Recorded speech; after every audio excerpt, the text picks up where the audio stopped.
In the previous chapter, we discussed why the nature of analytical data is different from operational data, and how those data translate into different database needs. In this chapter, we're going to discuss how we model an analytical database, or a data warehouse. While we use a relational schema to model the contents of an operational database, we use a similar modeling technique for data warehouses called dimensional models, or star schemas. Star schemas are very similar to relational schemas in concept and execution, with a few important differences. First is that we have two distinct types of tables, which we'll discuss shortly. Second is that because of the different types of tables, we don't need to worry about the placement of foreign keys as we do with relational schemas. Let's talk about the building blocks of a star schema now.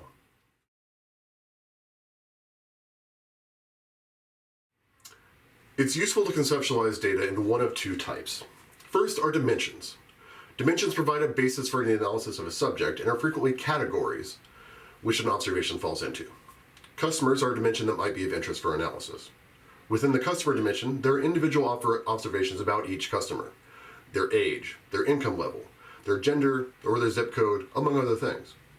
A storefront might be another dimension, with its floor space, number of parking spaces, and the distance to the nearest mass transit stop.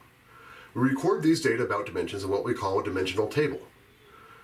Two key points of departure from a dimensional table in a star schema versus a table in an operational database are first, that we're not going to normalize a dimensional table, and second, that we're going to want to have a separate, usually auto-incrementing key, which is disconnected from the contents of the dimensional data. The second type of data are facts. Facts are measurements of a subject of analysis and are numeric in nature. Each fact has a number of dimensions that are related to it. For example, let's assume that we're analyzing a retail firm's sales numbers. The subject of analysis is a sales transaction. Facts that are relevant about the sales transaction are likely to be the amount of the transaction and perhaps a quantity of items in the transaction. But each sales transaction has a customer, a dimension, and takes place in a store, also a dimension. Of course, the sales transaction isn't taking place in a store generically. It's taking place in a specific store, with a specific floor space and a specific number of parking spaces, and so on. And that same store is hopefully having a number of other sales transactions with it. We store facts in fact tables, as well as the keys to the rows of dimensional tables which are involved in that fact.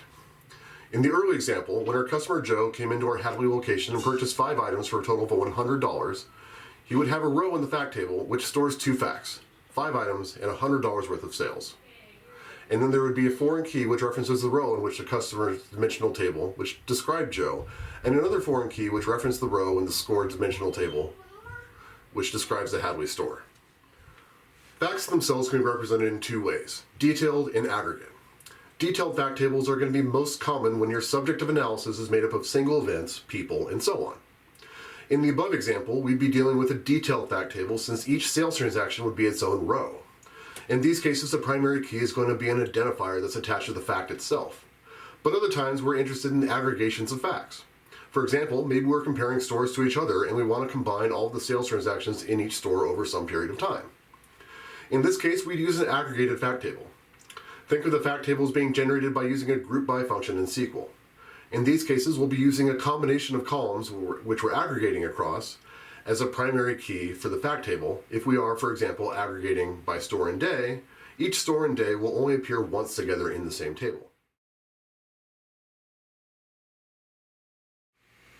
The primary source for a data warehouse will typically be the operational database for a number of reasons.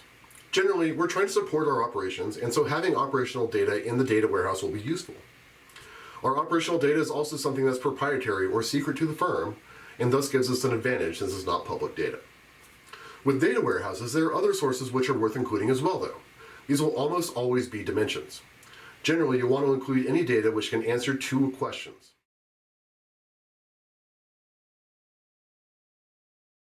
First, can this dimension add value to our analyses?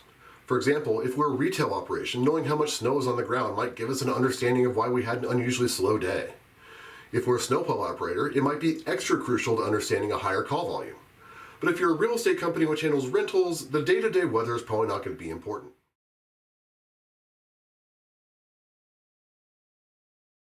This may be the more important question. There are lots of dimensions which could be quite valuable to most businesses. Let's say the psychological profiles of each of their customers.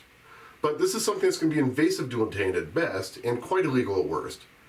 That said, there are a number of easy to obtain dimensions that could be quite useful. The most obvious are the calendars. These are included on almost every computer.